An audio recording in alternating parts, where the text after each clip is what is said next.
parents, if our kids are dealing with anxiety, and you know we are too. I mean, we're only as high as our lowest kid, if that makes any sense. I don't know. Many times our kids don't know what to do.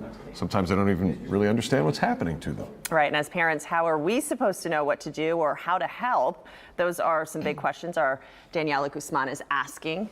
And we're gonna welcome you, first of all. Thank you for coming in and joining us. I feel like I slept in my makeup and my lashes just to be able to be here because I was here till late. But it's worth it because this is an important conversation. I'm living it. You guys probably live it. I mean, who doesn't have anxiety, right? And so imagine if we don't know how to deal with it as adults, how do our kids know how to deal with something like this? And so earlier I was talking with Zach and Haley, how many of us grew up with our parents not necessarily being open to talking about our feelings and the anxiety and things like that. So we were parenting the same way, and that's something that the society is totally different. Our kids are dealing with completely different situations, and we have to adjust that. Well, you do, because you have obviously generational differences, but then you have cultural differences. These are things we talk about all the time, how we were raised and how that's translating into how we parent.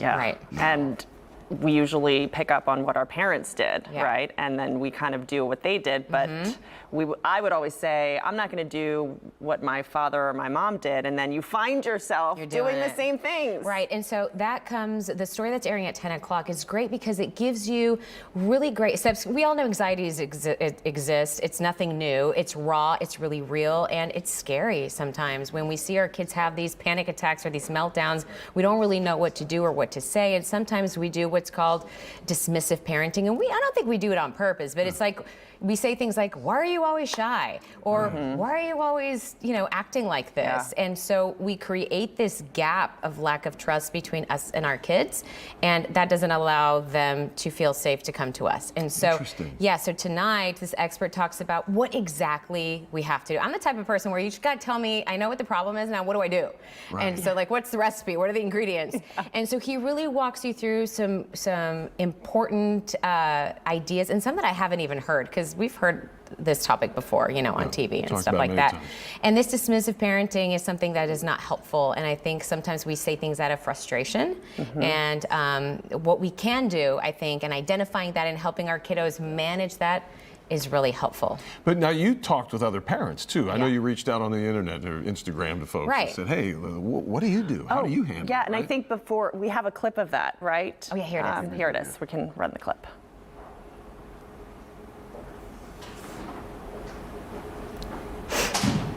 Okay, we're getting it. Just hang on for a second, because this is kind of what started the whole thing. At least the conversation, with the parents, for sure. Want your feedback, your opinion. I want to know what you do. I'm working on a story about anxiety in kids, from babies and separation anxiety to middle school. Those years were very difficult. And then high school, the peer pressure, the stress of testing, the anxiety of being accepted, all the likes. There's so many levels of anxiety that our kids go through nowadays. They all feel so stressed all the time and pressured. So we're looking into this, and I want to know what works for you. What do you do when your kids feel that type of stress and pressure? Do you let them just go up to their room and give them their space and have their own time and let them figure them out? Or do you want to connect with them and try to walk through that moment with them? So I want to know what works for you. What do you do? What doesn't work for you? And so hopefully we can share some ideas, and I can include that in my story.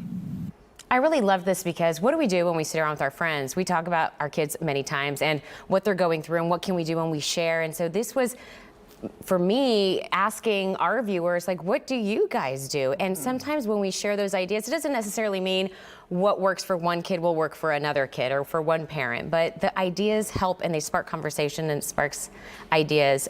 But the type of anxiety that we feel, it's like, am I there enough for my kids? Am I present enough? Am I helping with the homework? Or I'm not giving them healthy enough meals, or their lunch isn't good enough? Well, for kids, it's more, this expert tells me, it's more about performance anxiety and social anxiety. Like, am I doing well enough in school? Am I being accepted? Is what I'm wearing good enough? Is it in enough? How come I'm not getting invited to these parties? And now with social media, they're able to see that. It is more in your face. Usually, when we were kids, we had parties and no one really knew if no one talked about it. But now it's out there. Everywhere. So it creates these different levels of anxiety that we didn't go through, that they're going through, and we just have to figure out how to help them understand and manage it. And would you say that it's different for boys versus girls too? I do. For girls, as you mentioned earlier in the study, that a lot of girls are walking around feeling sad and hopeless. We are emotional as it is, a little more than boys are, but it's tough on girls and the comparison. And for boys, they're seeing a little bit more of sports, competitiveness, stress,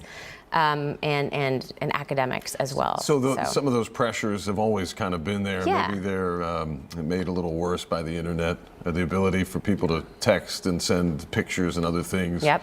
You know, we talk about bullying and that sort of thing, but it's also the envy side of it, creating like, oh boy, look what everybody else is doing. I'm just sitting here studying. The image, it's not necessarily real, right? It's not Right. necessarily true. But it creates that feeling of feeling left out or fear of missing out, you know, all those little things that we feel. Imagine how their little hearts feel and how we have to really mold them and help them understand, recognize it, and manage it. But I am also, by the way, you guys, if you want to join, since we love sharing ideas, I'm chatting with our viewers and we're sharing ideas of what to do, and we're doing that on click2houston.com. Okay. There's that code if you want to scan it. It's going to take you directly to the link where I'm going to be chatting with some people, sharing a little bit more what this expert told me. But what you really want to do is try to stay up and tune in at 10 o'clock tonight, because that is where you're going to learn those step-by-step tips of just like what you can try out with your kiddos. Yeah, and I love just talking with other moms too, and just hearing what they're doing. Or This or isn't dads, going away. parents, right? Like this is here, and we have to. If we don't figure out how to do it now, I mean, our kids are going to really suffer and hurt in the future with this, and we're not always going to be there with them. So why not equip them with the information that we need in order to help them, you know, just feel peace and joy. You open that door to talking about it, and then kind of take that self-education Yes. through high school, It's a college, learning and process. the Give future. them the tools they need. Tonight at 10, huh? That's right. Check it out tonight at 10 and join in on the conversation. Thank you so much Thank for you. being